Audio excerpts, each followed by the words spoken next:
7-4 build. Now look, I didn't want to bring out the 7-4. I didn't even want to make a 7-4, but the chat made the 7-4 for me. So here we go. I'm rocking with the 7. There we go. There we go. There you go. There you go. I got two-way tenacity too. Oh, I tried to get out there. Oh, good. Green got me.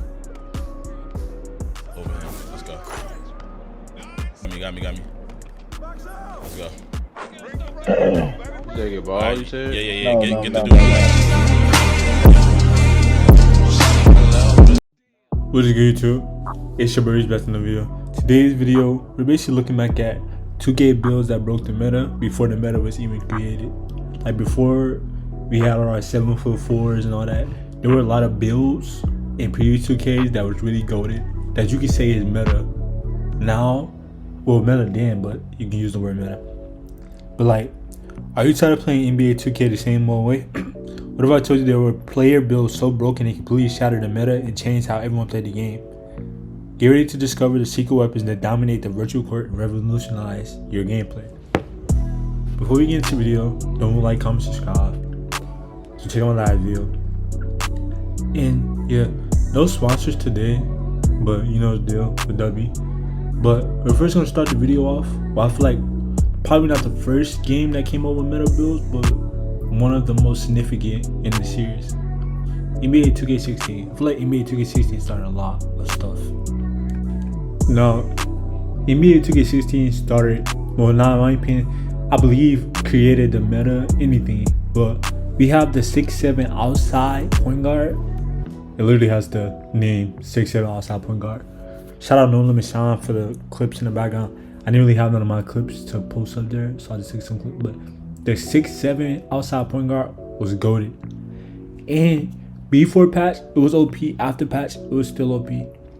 But like basically it was like 6'7" with a long wingspan. And that's it. But and low defense too. Like as you can tell from the picture, the video. But you can literally do everything. You can dribble, you can shoot. And then not only that, if you wanted to really make the build OP, go to Sunset Beach Ballers and take your 3-pointer down to whatever. Because whenever you go to Sunset Beach Baller, automatically will boost your 3-pointers. So the 6'7" outside, and please do not be spamming 6'7", bro.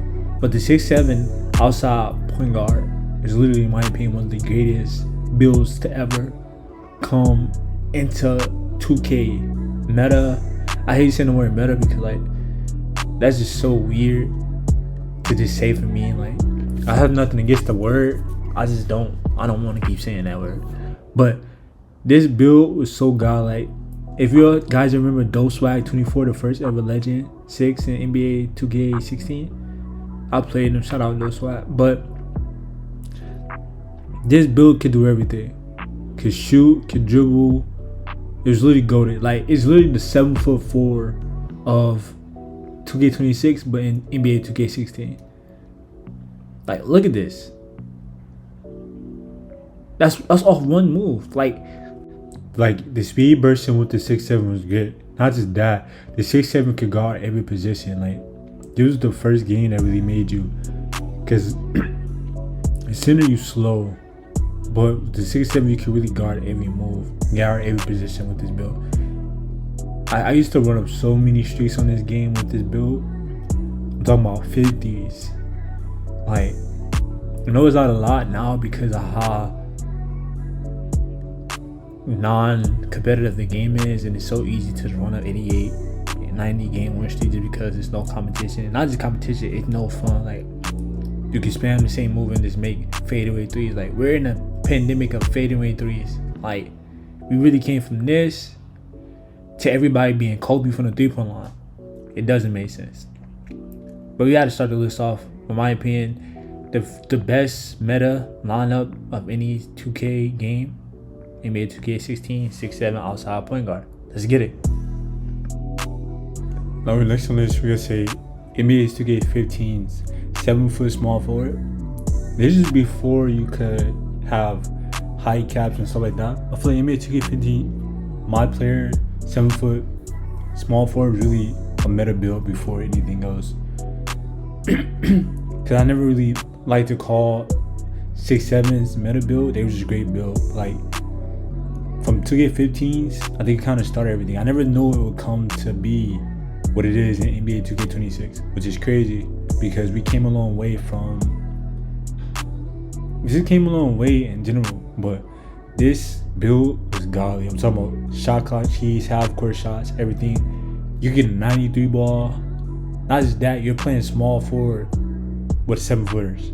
So 9 times out of 10, you would be matched up with people that's like 6'8", 6'7", which actually thinking about it now wasn't a good idea. But you know, during those times, there was the best years of 2K ever. Like from the years of 14, I'll say from the years of 2K11 and up, that was probably the best years of 2K. Just really having the nostalgia of going back and actually reminiscing about these moments is crazy. But on the list for sure is NBA 2K15 7-foot small forward. One of the most OPest builds ever. Crazy. But yeah. Now with other builds, I was gonna do 2 separate builds because 2K20 had 2 great builds. It was the lockdown build and then you had the post playmaker build, which is this one. But I'm gonna just put them both together. 2K20's post playmaker and the NBA 2K20's lockdown build by far had to be probably the best meta build of all time.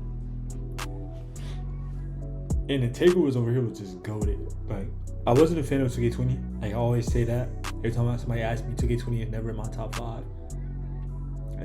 I can't.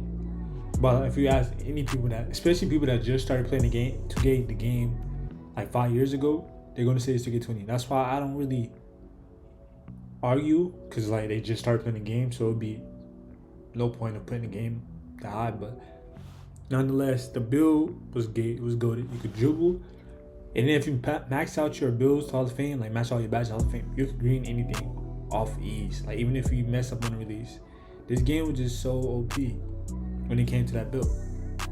But yes, most definitely, NBA 2K20 post playmaker build and lockdown build has to be the greatest meta builds of all time, for sure. But hope you guys enjoyed the video.